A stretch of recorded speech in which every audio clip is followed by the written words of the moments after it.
The U.S. Navy is one military branch that works tirelessly to protect the United States of America's sovereign borders on the maritime front. Many sailors, servicemen, and women work as one organized unit to keep the USA safe from foreign threats. These men and women put their lives on the line for the country's safety and sometimes fall in battle when protecting the country from non-state agencies and foreign threats. These men and women, if their families opt for it, are given the most unique and dignified burial the Navy has to offer, the Navy Sea Burial. But why did the Navy begin conducting sea burials for Navy men and women? And is it still conducted today? Navy sea burials are a tradition that is rooted in the idea of honor, dignity, and service. It is one of the most dignified ways to send home the men and women who dedicated their lives to protecting the tenets and duties that this great nation upholds. Burial at sea is an ancient practice that dates back to the Vikings, who brought the practice to the British and the world when they invaded Britain in 700 Anno Domini. Now, many naval wings around the world follow the practice of burying their dead at sea. Navy men and women who have served in duty to the nation have the choice to be given a sea burial if they wish to do so. In the event of an unlikely death, the family members may choose this option if they believe that it would have been in their loved one's best interest. If a person is chosen to be given a burial at sea, certain challenges are faced in doing so. The first impediment is the difficulty the family faces when trying to store the body, as it can take up to a year for a deployed ship to return to port, so families usually opt to cremate the body and use the ashes for the final send-off. The second impediment is the fact that the family members are usually not allowed to be present during a U.S. Navy sea burial as it happens, while the ship is on active deployment, and the presence of civilians is a liability for the ship in its operations. So to make sure that the family can have the peace of knowing that their loved one is finally laid to rest, the ship usually provides the date, latitude, and longitude of the burial so that family members know where their loved ones have finally been laid to rest. The captain of the ship also writes a handwritten letter and provides the family with the shell casings of the 3-volley rifle salute that is done during the final send-off. The people who are eligible for this prestigious send-off are retired or honorably discharged sailors and even dependent members of active duty sailors. This raises the question, what about sailors who die at sea while on active duty? In the event such a thing happens, the colloquial term among sailors is known as having an ice cream party. Once we explain why such a morose event has such a contrary-sounding term, you would be surprised.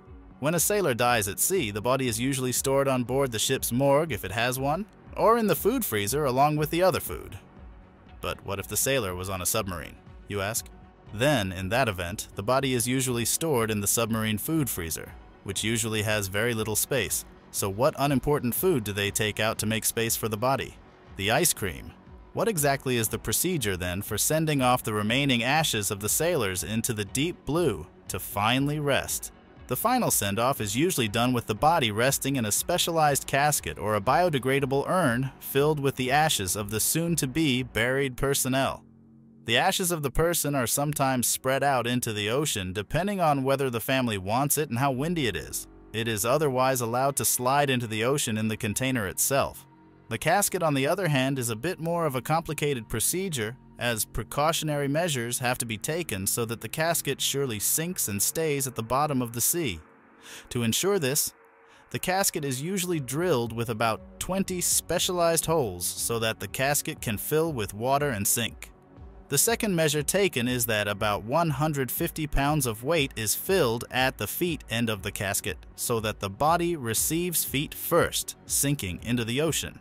During the ceremony, the flags on the ship are lowered to a half-mast position, and all personnel that are participating both as pallbearers and mourners are positioned in order of increasing rank, which is a tradition that has been passed on from the Romans. All personnel, except chaplains, who are buried in caskets, are covered in a flag draped over the casket and kept facing the ocean feet first. The exceptions for chaplains come from the age-old tradition that a chaplain must face his people, even in death. The body is given its final prayers, with all personnel having their heads solemnly bowed, and one of the final rites is that the flag is held over the casket, signifying the state's responsibility in keeping its personnel safe. The flag is folded into 13 moves, with each move signifying an important tenet of religion the state was founded on. Once the rites are read and the captain gives the final word, the platform that the casket is resting on is lifted and allowed to fall into the sea. The three-volley salute commences, and the ceremony is closed out with the taps, a bugle call that has been used to commemorate the life and passing of someone in the armed forces since 1891. A truly humbling moment for any person present at the ceremony. The same procedure is followed using the ashes as well, and when it comes to submarines, the ashes may be dispersed overboard while the submarine is on the surface or inside a torpedo tube that may be opened when the submarine is underwater. So what is the true purpose of this final and beautiful send-off for servicemen?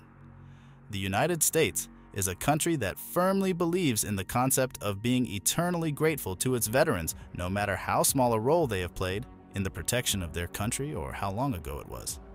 The best example of this is the sea burial of veteran Frank Cabaness, who served on the USS Arizona, a warship that was bombed and destroyed during Pearl Harbor, which caused the deaths of 1,177 sailors, save 15 of which Frank was one. Upon his request, the U.S. Navy took the remains of Cabaness after his death and allowed him to join his fellow service members in death by placing his remains carefully in a sealed vessel beneath where Pearl Harbor once stood, inside the remaining hull of the USS Arizona. The U.S. Navy believes in respecting the sovereignty of every sailor, regardless of the country they are affiliated with.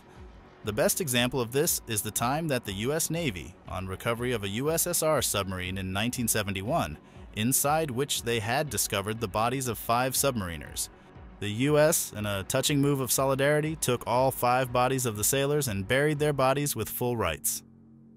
The prayers were conducted in Russian, and the USSR national anthem was played to give these sailors who had given up their lives for their country a final send-off. This is what the very purpose of a sea burial is.